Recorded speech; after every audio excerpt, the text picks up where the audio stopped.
How's it going, everyone? Welcome back to the corner. I'm the DM as always. And today, 3 seconds. That's all Grinding Gear games really gave us. 3 seconds of mountains, a buried statue, the ground shaking, a tower erupting, walls rising, and a distant citadel burning against the horizon. And somehow, this was enough. I'm going to predict this to send the entire Path of Two Exile community into speculation overdrive. Because if there's one thing GGG has trained us to do over the years is never assume a teaser is just a teaser. Especially not when it's tied to a major in-game rework, because yes, 0.5 is that. It follows a league called the Fate of the Vol. And it prominently features one of the most important and dangerous figures in the entire history of Rayclast, Exile. So, today, we're going to do something completely reasonable. We're going to turn those 3 seconds into a full breakdown of what I anticipate this patch might be and what it might mean for the future of Path of Exile 2. Not just mechanically, but narratively, systematically, and philosophically. Because what this teaser might actually be showing us isn't just new content, it's a shift in what the game is trying to be. The vision. So, let's strip this down to pure observation. No theories or assumptions at first, just what is physically shown in the teaser, We see a mountainous landscape, a massive buried statue head wearing a crown. Before the ground begins to rumble, a statue rises from the earth, an Atlas-style tower erupts upward, massive walls rise up from the ground, and a final zoom out reveals a flame-wreathed citadel, That's it. 3 seconds, but every single element here is doing intentional work. And now that we know, 1, the statue is Exile. The location being shown is likely the Burning Monolith or one of the citadels, and the pinnacle encounter of the Burning Monolith is the Arbiter of Ash. So, to me, this stops being abstract imagery and becomes something far more dangerous. A statement. To understand why this matters, we first need to understand Exile. Not as a boss, but as a symbol within the world and within the lore and context of Rayclast. Exile was the last queen of the Vol, a civilization that didn't just fall, it basically erased itself from existence, and it didn't happen by accident. It happened because of her, because of Exile. The core of Exile's character is that she wasn't driven by conquest or wanting to expand her empire. No. She was obsessed with just one thing. Herself. Her beauty, her legacy, and her immortality. She demanded 3 things. Blood sacrifices, absolute loyalty, and complete submission by her subjects, And this was all in pursuit of eternal perfection. And when conventional means failed, she turned to something far worse.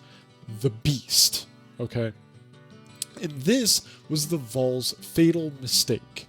Under Exile and through Doriani's experimentation, the Vol began weaponizing souls, embedding power into gems, and distorting the very rules of life and death, and eventually they tried something catastrophic. A ritual that would either give everyone immortality or kill them. And that's exactly what it did. Or so we thought.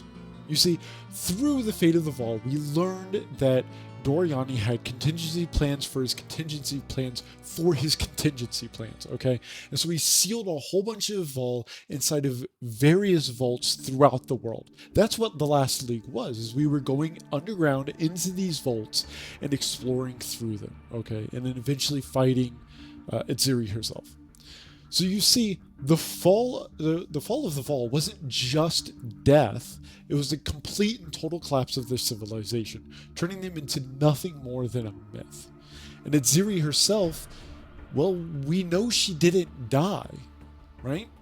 We know this because of Path of Exile 1. Instead, she exists in a looping realm of blood, sacrifice, and eternal recurrence, a place where the Vol relive their destruction over and over forever. She achieved her immortality, just not in the kind of way she wanted. So, what does this mean now that we see the statue of Atziri rising out of the ground? Well, here's the key. Atziri was never gone. Okay, she may have been in a different realm. Okay, she might have even been in a space parallel to Ray class, right? But her influence has always been present. Vol gems, corruptions, side areas. So you see, this isn't a resurrection per se, it's an escalation. And it's telling us that the past isn't going to stay buried anymore. The previous league, as I mentioned, wasn't random, and neither was its name. We all know that, okay? However, the fate of the Vol wasn't just about exploring the runes and fighting constructs, okay? It was reminding us that the Vol problem was never solved. It was just contained, albeit barely. So what was that league really doing? Well, it reintroduced Vol influence, their technology, and their philosophy, and more importantly, it reframed them not as history, but as unfinished business. Okay, so why does that matter now? Well, because now, immediately after that setup, we get a teaser showing Atziri physically re-emerging from the world, or re-emerging into the world. That's not a coincidence. It's a continuation, okay? Now, I want to speculate just if 0.4 had us delving into the runes of the Vol, and 0.5 raised, or so, if 0.4 had us delving into the runes of the Vol, then 0.5 raises a very different question. What happens when those buried runes stop being buried? Because that's the immediate shift this teaser is suggesting. We're not just exploring the past anymore, we're disturbing it. And I know what some of you are already thinking. Is this just delve again? And yeah, on the surface, it kind of looks like that, okay?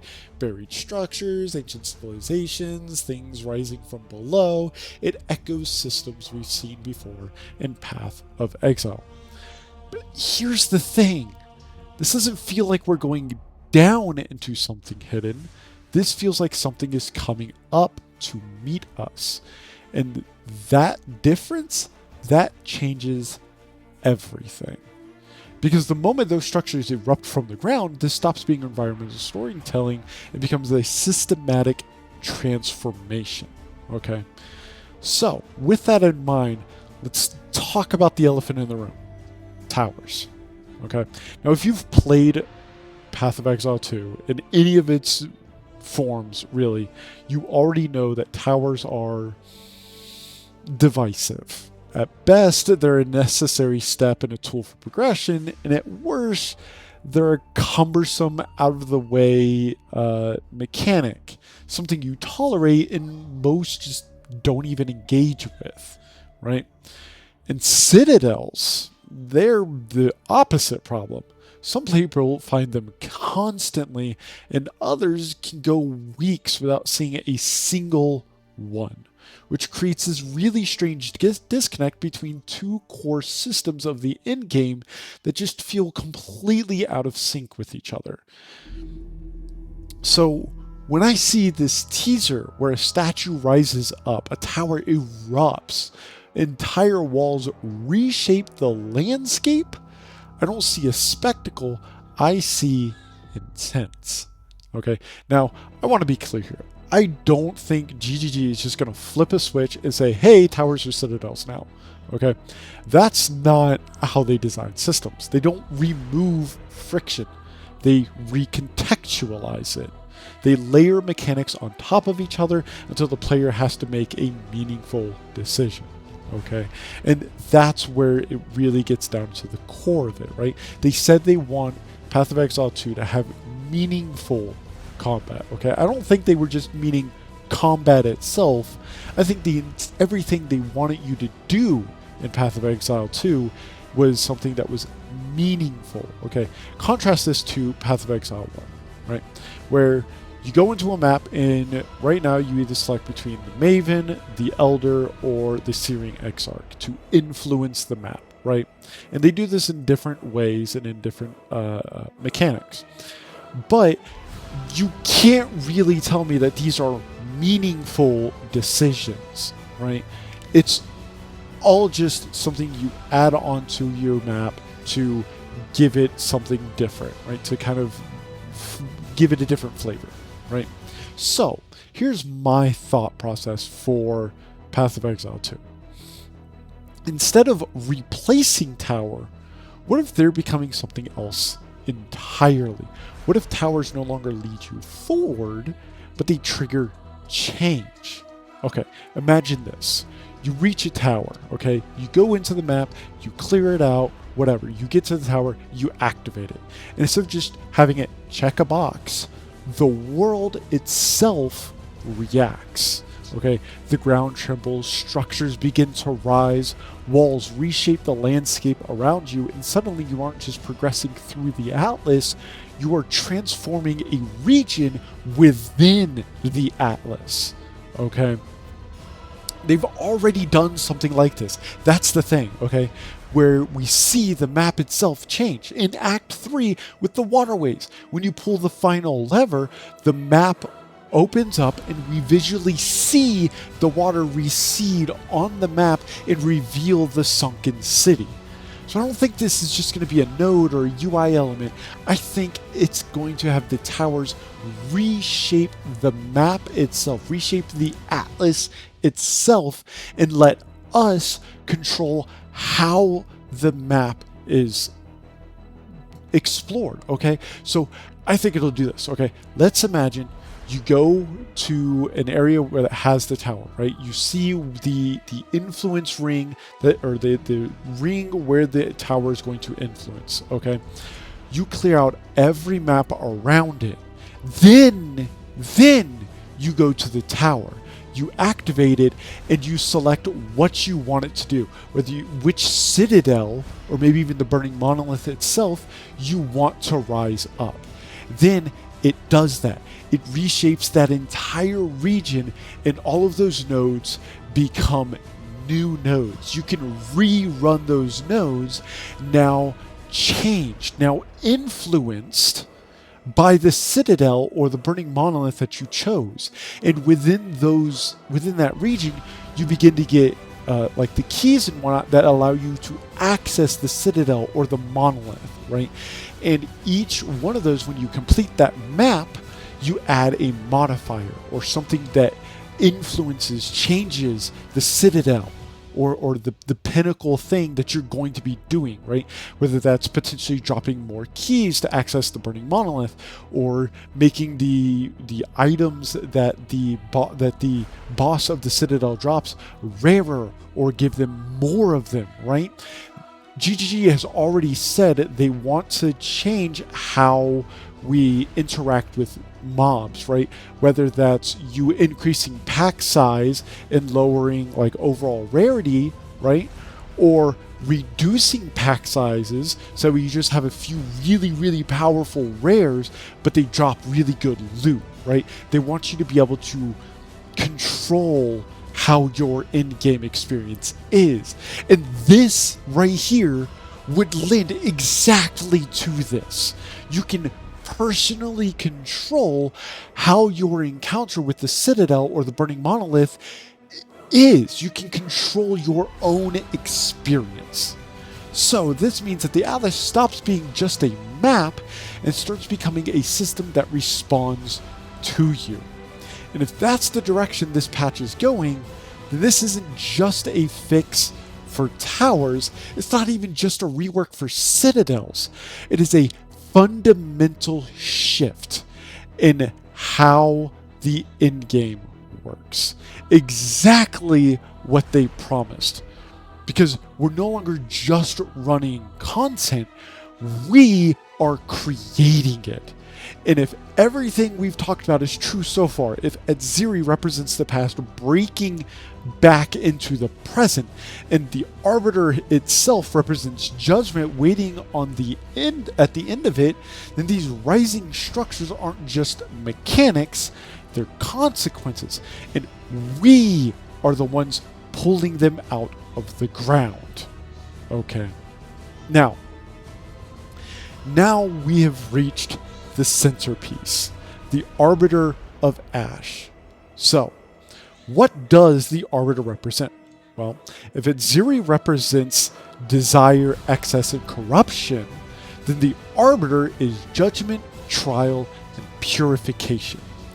Unlike Edziri, he doesn't seek, hoard, or abuse power, he enforces it. Now, the Arbiter exists within the Burning Monolith, which is at the heart of Atlas progression and serves as a gatekeeper, not just mechanically, but philosophically. Okay, everything about him reinforces one idea. You don't deserve power simply because you can take it. You must survive, adapt, and endure.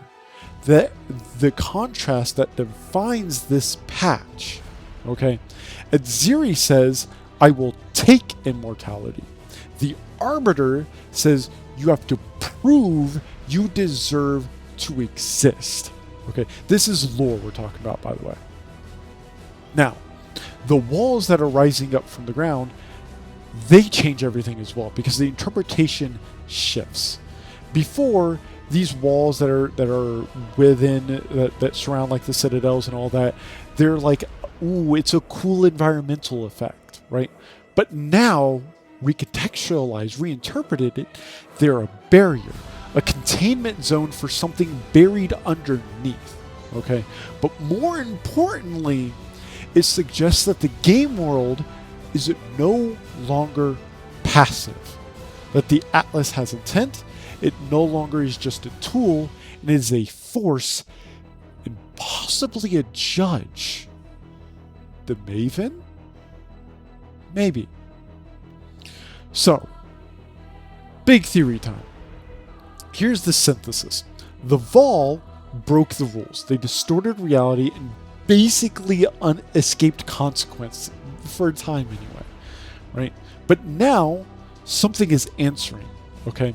We all know that the Arbiter is like the peak of endgame. Everything with the story and all that leads to the Arbiter. So the Arbiter is basically a system level response.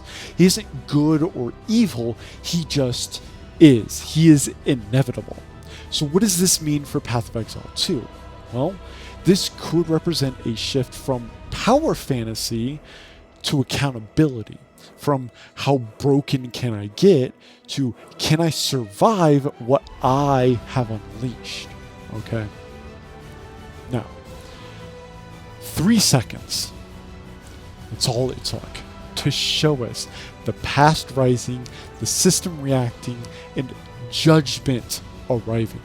This isn't just a teaser, it's a warning.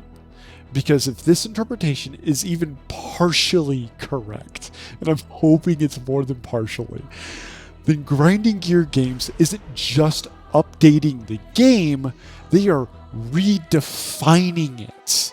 And the real question isn't what is this patch adding, it's what kind of game is Path of Exile 2 about to become. And if the answer is what it looks like, they're not just entering a new patch, or we aren't just entering a new patch, we're stepping into a trial.